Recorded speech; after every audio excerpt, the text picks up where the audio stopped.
Hello everyone, welcome to AI Anytime channel.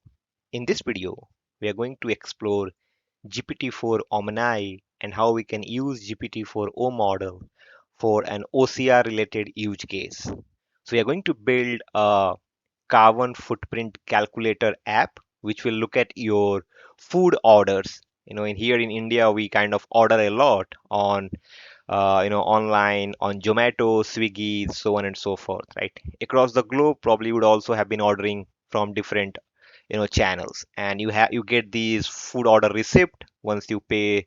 Once you order it, you kind of get an invoice, you kind of get an receipt, kind of a thing, right? Anything which is digitized and has a document or an image, you can upload to this tool, and that will help you calculate the carbon emissions. This kind of also falls in scope 3 of carbon footprint if you want to calculate, different scopes, starting from scope 1, 2, 3. So this is more of an OCR related use case or a problem statement. And whenever I talk to, people in community out there, when I go to some events, conferences, most of the people are struggling with the optical character recognition related use cases or the OCR related use cases. There are tools like EGOCR, Paddle OCR by some developers in China. Okay, and then we have Tesseract based on Tesseract. These are some traditionals that help you get OCR. Like get data out or extract. You can extract data out of images, and also of course PDF. You can use PDF to image and then get image passed to these libraries or frameworks. But let me tell you, all of these works good with single line detection or inline detection. When you have multi-line, you have tables that goes multi-line, then all of these libraries or frameworks, whatever you call it, they all struggle. They are based on, of course, object detection, recognition, so on and so forth.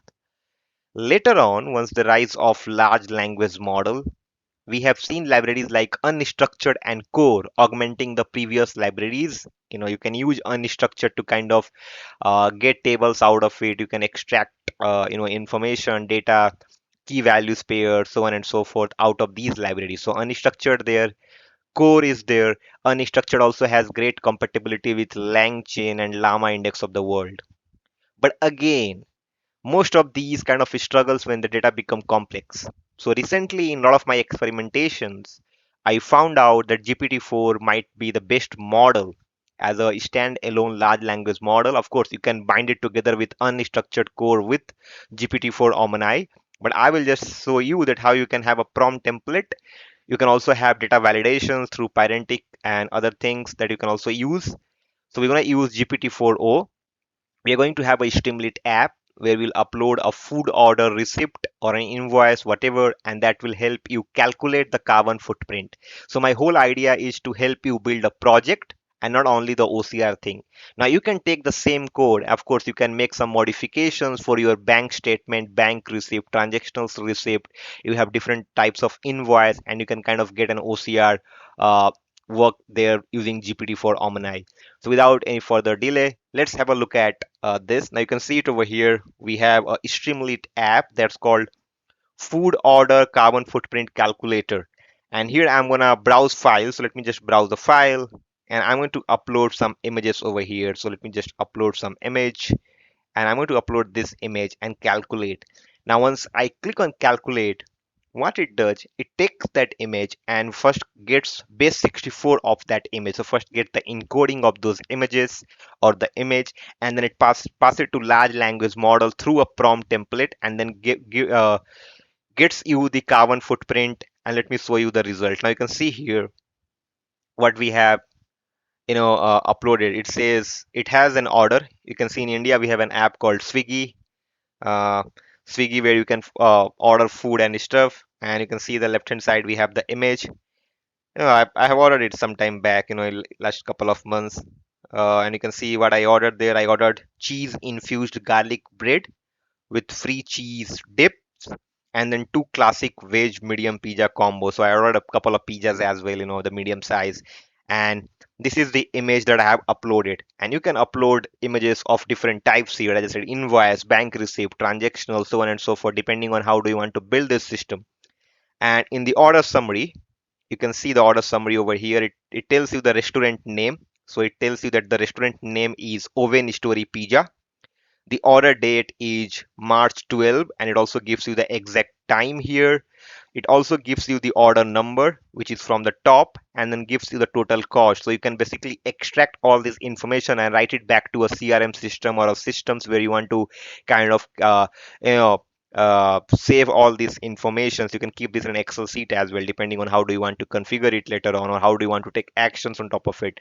It also tells you food items and classifications. It gives you cheese infused garlic bread with free cheese dip classification. I'm also getting you vegetarian or non-vegetarian because this is very important, guys. Probably some of you would have idea of ESG or sustainability. Not all of you probably know about this, but I recommend you learn about these topics as well. It's very helpful. Vegetarians and non-vegetarian dishes have their own emissions factor. They have associated with it. They have some values, numerical values that you will read in a bit. So I'm also getting the classification, which is vegetarian and vegetarian over here. You can see then I'm also getting the carbon emissions factors, and as I'm based out of India, I just have kept as a default as India specific, but different countries have their own carbon emissions factor. And you can see cheese infused garlic bread.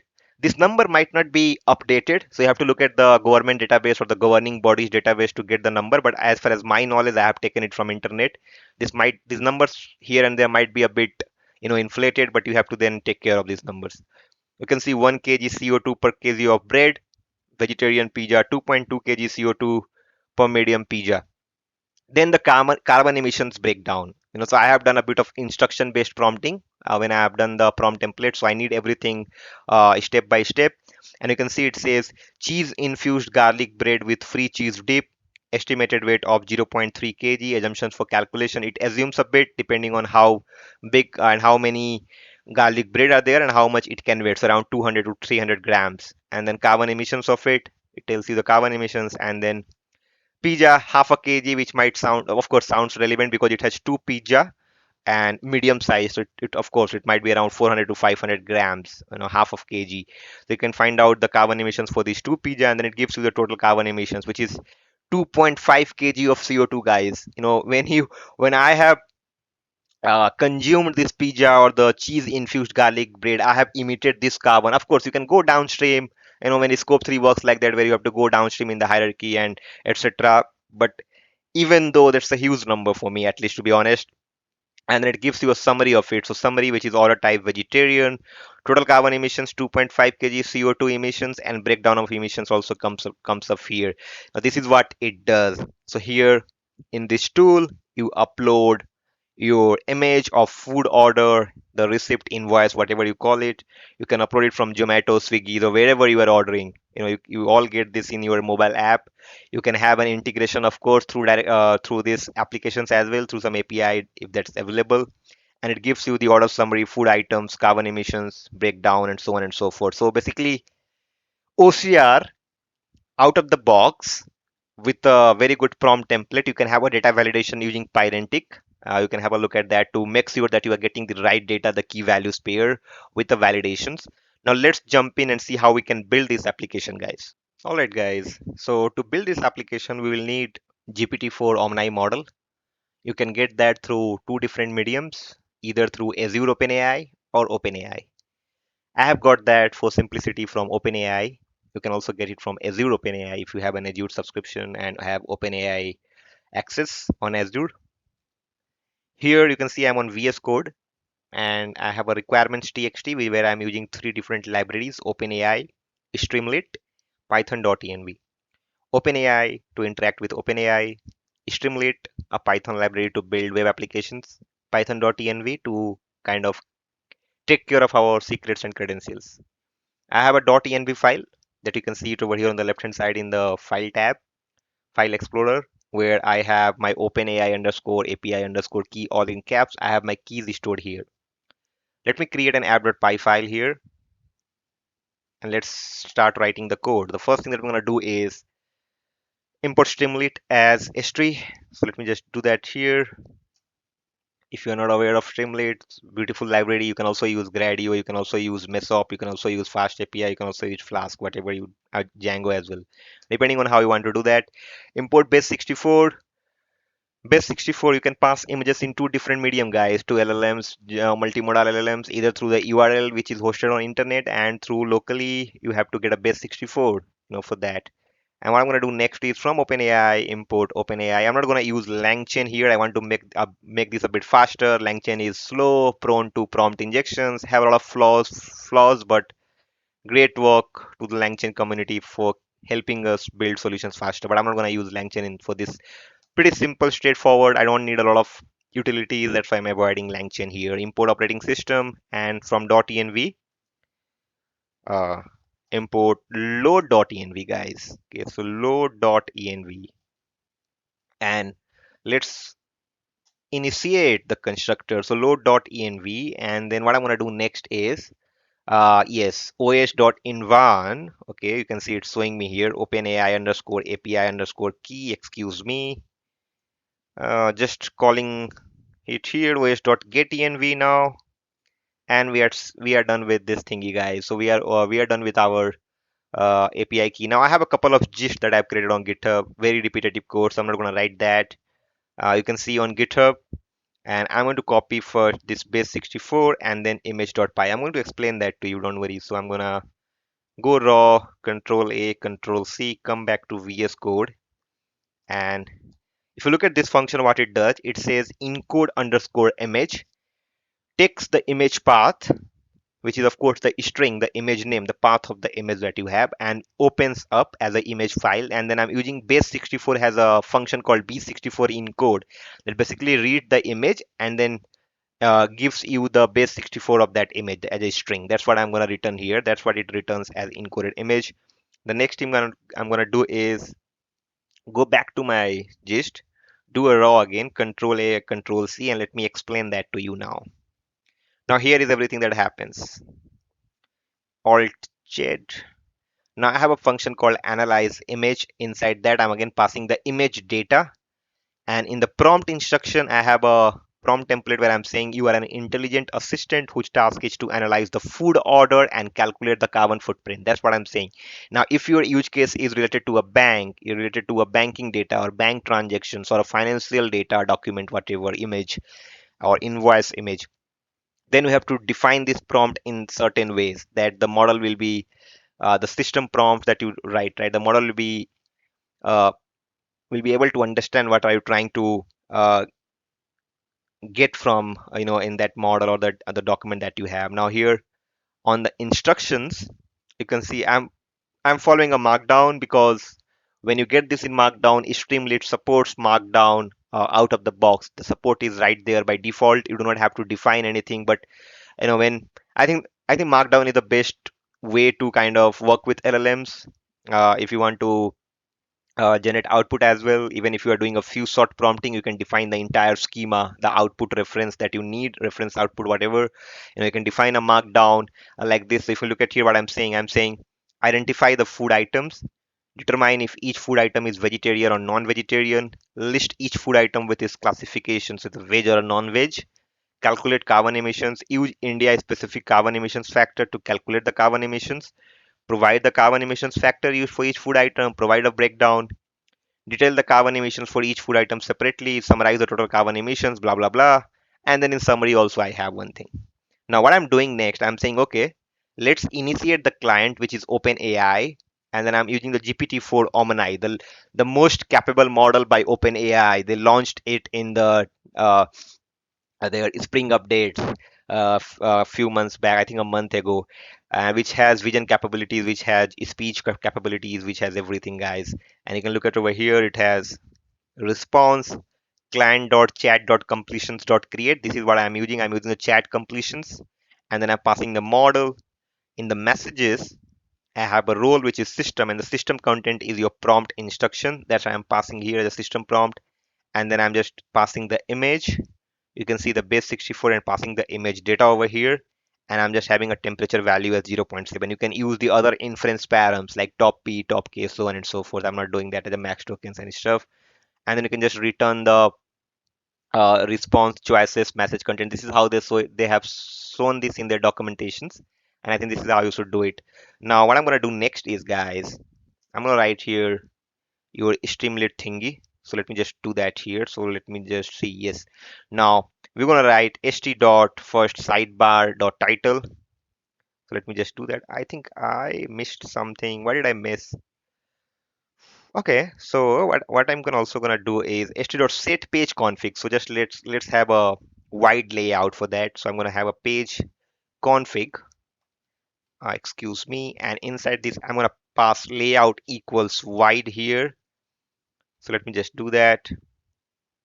st.sidebar here, guys, and in the title, you can use a lot of components if you want to make a very beautiful Streamlit application, but I'm gonna keep it simple. Of course, if you are interested in this kind of use cases, you can take the code and make this 100 times better. That's what I did.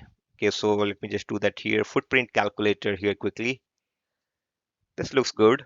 And to sidebar title, let's have an uploaded file quickly. So I'm going to have an uploaded file equal, and here you're going to have a file uploader in the sidebar. So I'm going to have st.sidebar uh, dot file uploader, and this is how you upload write the code to upload the file in Streamlit file uploader. And when you write a file uploader, you can give a label, upload an image of your food order or something,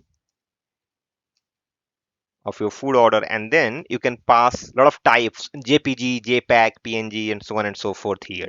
So I'm going to write type, you can pass as a list. So let's do that here, guys. And I'm going to do jpg, jpeg, and of course our favorite png. Okay, let's me just do that here. Png.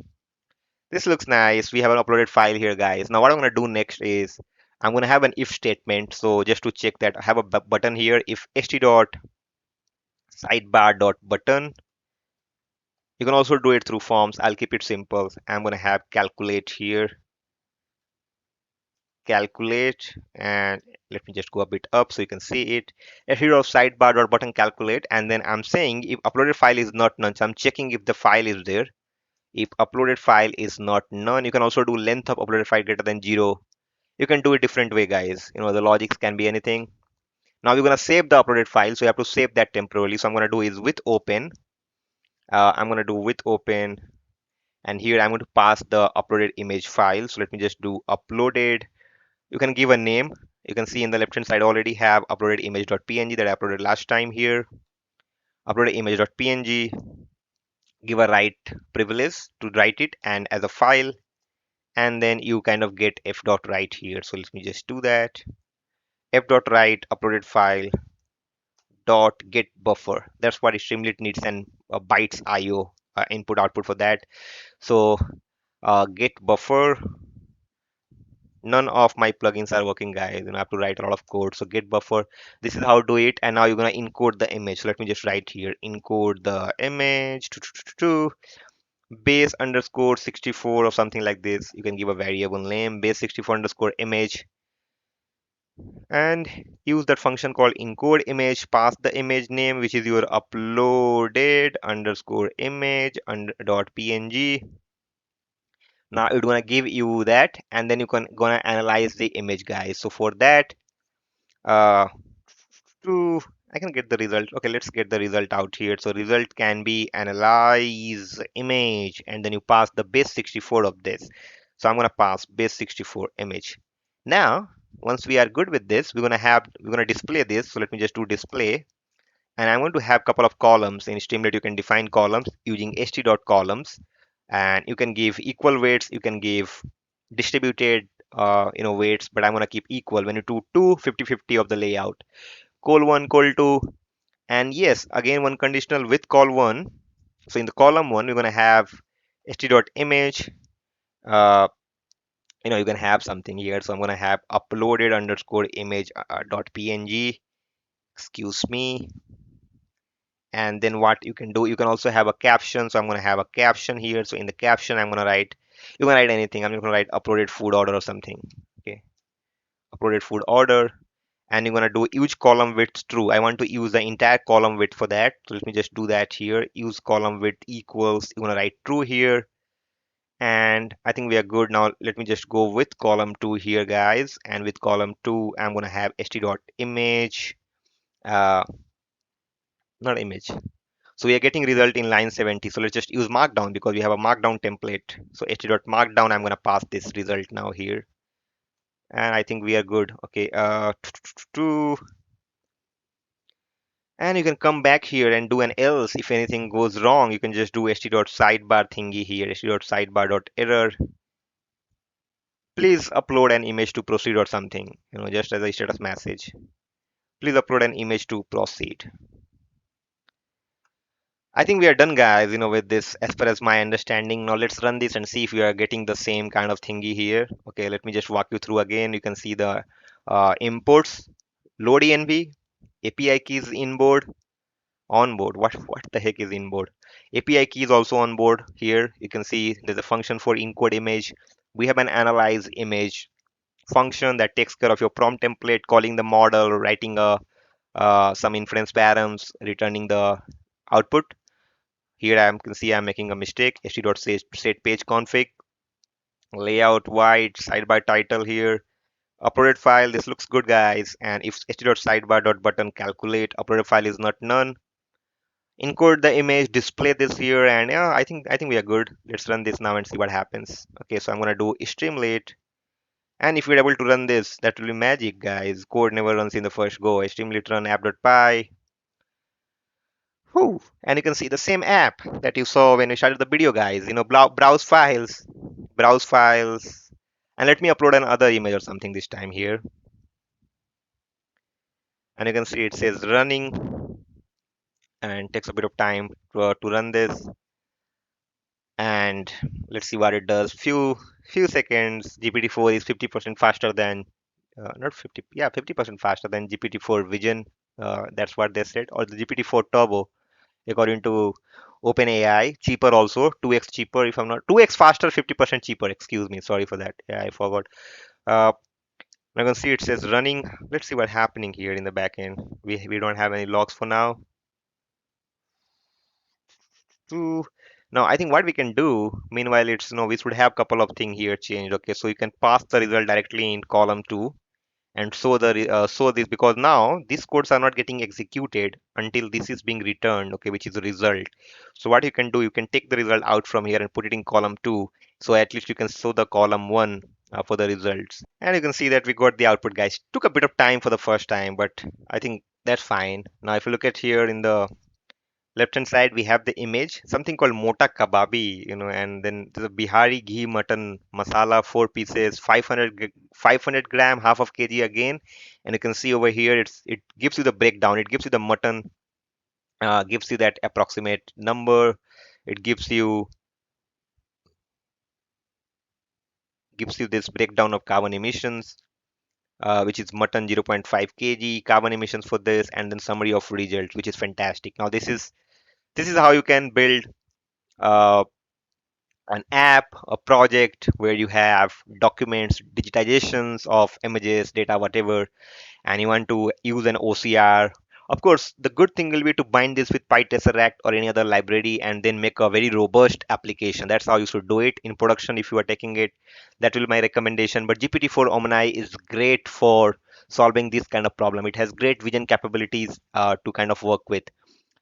That's all, guys. The code will be available on my GitHub repository. Find the link in description. If you have any question, thoughts, feedbacks, please do let me know in the comment box. Uh, you can also reach out to me through my social media channels if you have any questions. Find those information on channel banner and channel about us. If you like the video, please hit the like icon. And if you haven't subscribed the channel yet, please do subscribe the channel, guys. That motivates me to create more such videos in near future. Thank you so much for watching. See you in the next one.